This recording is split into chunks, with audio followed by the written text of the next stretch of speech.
Aquell matí el sol es desmaiava darrere dels núvols. Quan de tant en tant tornava a aparèixer, tenia una aura tibia al voltant i semblava batallar com un coc cansat d'aixecar-se i d'existir un dia més. La Paula va desviar els pensaments i la mirada del cel. Un dia més. Ara tocava jugar o fer com si et jugués. Tot d'una en va veure 3, altes i lluminoses. Va esperar que la seva filla també les detectés, però l'Anna seguia amb els ulls incerts, massa arran de terra com per poder apuntar-se al joc.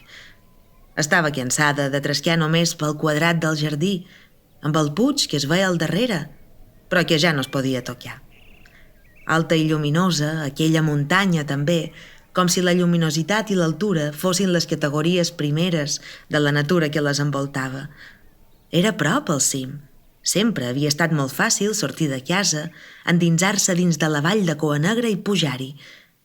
Però ara ja feia massa dies que les coordenades havien canviat i que tot quedava al lloc de sempre, però fet inassolible. L'Anna es va deixar caure a terra i va dir que no en veia cap, ni ganes que en tenia de veure-les. No li importava perdre i encara menys li importava aquell joc. Jo en veig 3, i molt a prop teu. I sí que tinc ganes de veure-les. Va replicar la Paula. Això vol dir que la primavera ha arribat i que cada dia tindrem més llum. I per què volen més llum si no poden sortir d'aquí, mama? Llavors la Paula va collir les 3 roselles que havien sortit al jardí i les va posar damunt del cap de la seva filla, que, fent morros i penetrant la terra amb els ulls, seguia capcota i asseguda a la gatzoneta. Després la mare, com cada dia, va treure la padrina al jardí, enfilada a la seva cadira de rodes, i l'Anna va sospirar. 2 esbufecs i la mà ficada entre les males herbes, amb ràbia, rascant la primera capa i la segona, mentre les 3 roselles li patinaven cos avall. Què remenes, petita? La mare va entrar a dins. La padrina feia anys que vivia amb elles. El que romania de la padrina, com contava l'Anna als companys de classe, els seus ulls secs i les seves cames de canya, massa dèbils i escanyolides, poca cosa més. Què hi ha avui a fora? Què hi ha més enllà de la reixa? Mentre la terra li entrava sota les ungles i les pedretes marcaven els palmells. Conta-m'ho tu, padrina, conta-m'ho tu. Avui a la terra només hi bateia ombra, perquè els núvols tapen el sol. Entre els teus peus i les meves rodes tan sols hi queden poques gotes de llum. Ah que sí? Més enllà de la tanca hi bota una nina. Cor, intentant trobar més gotes. És la nina de cos florit, la coneixes? Quan s'atura per recobrar-la, ja es bosca endins i es du una mà al cor per calmar-se. Nota que hi ha alguna cosa dins de la seva camiseta. Què pot ser? Una rosella. Qui li ha fet créixer de cop una rosella damunt del pit? És que fora de la tanca també ha arribat la primavera i el seu cos és com la terra. Quan vol, esclata en llum i color i fa les flors que pertoquen. Mentre aquella nina juga amb la rosella, acariciant-la fins a fer-se'n adherir els pètals damunt de la pell, surt la molinera de Coa Negra. L'has vista? Fa segles que diuen que no es deixa veure, però no és vera. A vegades apareix de prompte i et deixa amb 2 pams de nas. No t'esperava encara, diu la molinera. Sempre sols venir més tard? Per què te quedes així aturada? Entre el molí i nina, a cap de fer pa.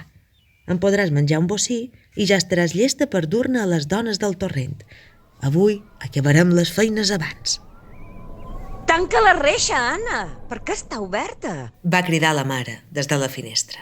No esperam ningú. Va afegir entre la ironia i la decepció, sense saber-se de què ni ella en el seu propi to de veu. Des que no podien sortir de casa, la Paula tenia els ulls més blancs. Cada dia les conques més amples i emblanquinades, com la llet, que era el líquid que més bevien en aquells dies i que s'espacia dins de l'olla quan ella es quedava pensativa de vora els fogons i l'encalentia massa. Les comissures de la boca havien començat a desdibuixar-se-li amb les primeres arrugues que més endavant la convertirien en una còpia de la seva mare. L'Anna no havia canviat gaire en aquell darrer mes de confinament. però els cabells sí que li creixien més ràpid i cada dia s'acostaven més al melic allunyant-se de les espatlles. Tot pareixia empènyer cap a baix, cap a la terra. Jo ho veig tot blanc, com sempre, i enmig, de tant en tant, quadres de colors. Sentenciava la padrina amb els llavis menjats per les genives. Feia molt que no hi veia, i l'Anna només la recordava cega i xerraire, sempre plena de paraules. Quan a la seva boca s'acabava un món, tot d'una en començava un altre. L'Anna es va aixecar i va anar a tancar la reixa, mentre la padrina murmurava per ella sola abans de tornar a teixir la història. I per què voldries més llum si no hi pot veure, padrina? Més enllà de la nostra reixa, al torrent que travessa Coa Negra, hi viuen unes dones d'aigua. Ho sabies? Quan està massa sec, les nimfes es reparteixen entre els pous i les cisternes dels voltants, però tot d'una que plou, tornen al torrent i viuen juntes. La nina de cos florit els ha de dur al pa de la molinera un pic per setmana, o es moririen de fam. És un secret i un deure que sempre pertany a una de les famílies que viuen a la frontera amb el Comellà. La primera família que tingui una nina és l'elegida per complir amb la tasca, fins que la nina perdi la virginitat. Després ha de passar el testimoni. Les dones d'aigua es passen les nits rentant-se les túniques i els cabells al torrent, empresonant dins de les seves cavalleres tots els estels que reflecteixen a l'aigua. Durant el dia viuen amagades, amb les orelles ben aferrades a terra per reconèixer els passos de la nina quan s'apropa. Llavors surten dels seus amaguetalls per donar-li la benvinguda i se li llancen al damunt, captivades per l'olor del pa, aquella flaire encara calenta i enfarinada, i canta. Al fons del fons de l'aigua, allà on el sol no abrusa, allà on el vent no assota, ni les tempestes brunzen, allà on és iris l'ombra, i és el silenci i música, on tot hi viuen somnis, on tot suaument ondula, on se teixeix dels lliris la delicada túnica, allà he nascut.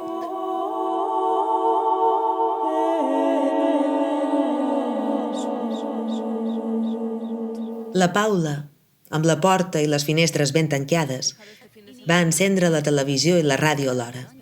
Ja feia dies que això s'havia convertit en un costum. El volum de les dues era molt alt. Se superposaven i es confonien sense compenetrar-se ni aclarir-se en cap moment. Una xerrameca inútil, un renou aixordador sense cap profit. La mare llavors podia riure i plorar a gust, podia riure fort i plorar ferm, que ningú no la sentiria, que la nina i la padrina a fora no podrien distingir, enmig del renou, el grinyol lluent de les seves dents deixat al descobert pel riure desbocat, ni els sanglots i la densitat salada de les seves llàgrimes, fluint-li lliurement galtes avall. Era l'únic goig que es concedia, l'únic vici que s'havia inventat per a ella tota sola en aquella temporada enclaustrada. Riure i plorar a la vegada, i sense els ulls ni les oïdes de ningú al damunt. Una altra forma de nuesa, la seva nova manera de ser ella mateixa, ara que el món de fora batallava deshabitat i les fronteres s'havien apropat tant que quasi es podrien confondre amb els límits del cos. Rugien la televisió i la ràdio, mentre ella reia i plorava demanant-se fins quan duraria aquell nou món tancat i si havia arribat per quedar-se o en algun moment desapareixeria com un malson dins de l'albada.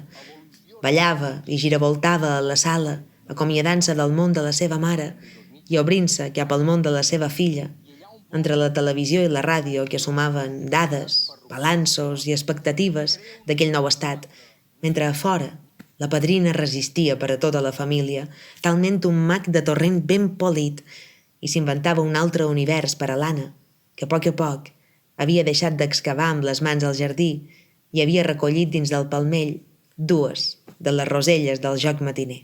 Tot això ho pot veure en el món de fora, padrina.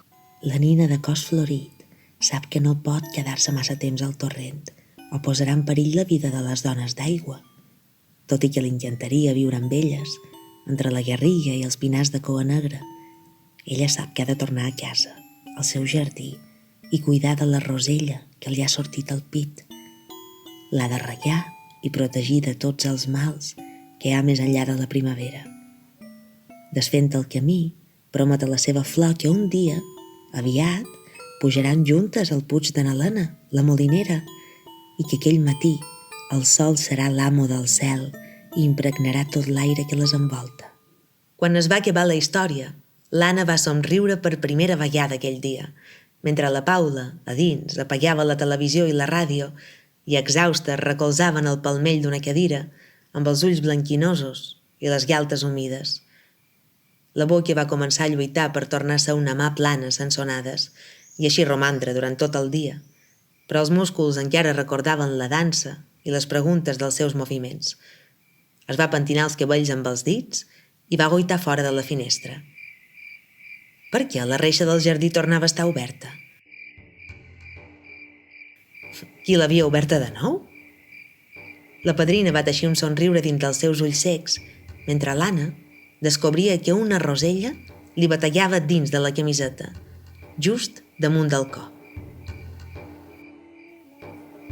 Aquella nit, la lluna, com sempre, prendria el cel i abans de tancar els ulls, la nina de cos florit acariciaria la rosella fins a fer-se'n adherir els pètals damunt de la pell. Quanta llum que fa el vermell. Quanta llum.